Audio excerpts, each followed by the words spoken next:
আজকে বীরভূমের রামপুরহাট তৃণমূল কংগ্রেস দলীয় কার্যালয়ে কোর কমিটির এক বিশেষ বৈঠকের আয়োজন করা হয়।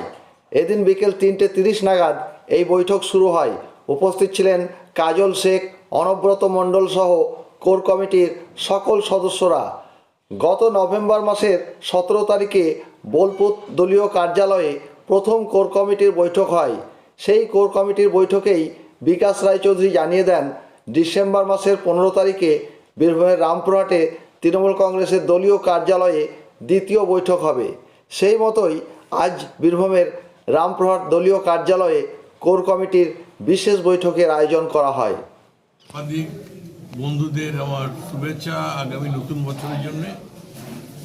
আজকে আমরা কোর কমিটি, বীরভূম জেলা যে কোর কমিটি এবং বীরভূম জেলার এই কোর কমিটির যিনি চেয়ারপারসন, চেয়ারম্যান, জেলা সভাপতি এবং এই কোর কমিটির চেয়ারম্যান অনুব্রত মণ্ডলের সভাপতিত্বে আজকে আমাদের কোর কমিটি আগামী দিনে আমাদের দলীয় যে কর্মসূচি সেই নিয়ে আমরা বিস্তারিত আলোচনা করেছি। আলোচনার মধ্যে সবথেকে বিষয়বস্তু হচ্ছে যে আমাদের মেন আগামী 1 জানুয়ারি থেকে 30 জানুয়ারি রাজ্য স্তরের বিভিন্ন কর্মসূচি আমাদের দিয়েছে। সেই সব কর্মসূচিগুলোকে বাস্তবে রূপ দিতে হবে এবং সে ব্যাপারে আমরা বিস্তারিত আলোচনা করেছি এবং আজকে আমাদের সহমতের ভিত্তিতে সবটাই হয়েছে, বিগত দিনও হয়েছিল।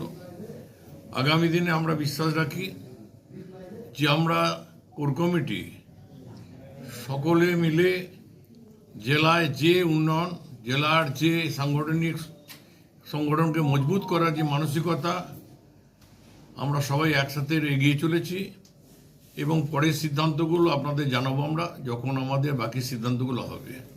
এবং যা হয়েছে সহমতের ভিত্তিতে হয়েছে। কোর কমিটির চেয়ারম্যান এবং জেলা সভাপতি অনুব্রত মণ্ডলের সভাপতিত্বে হয়েছে।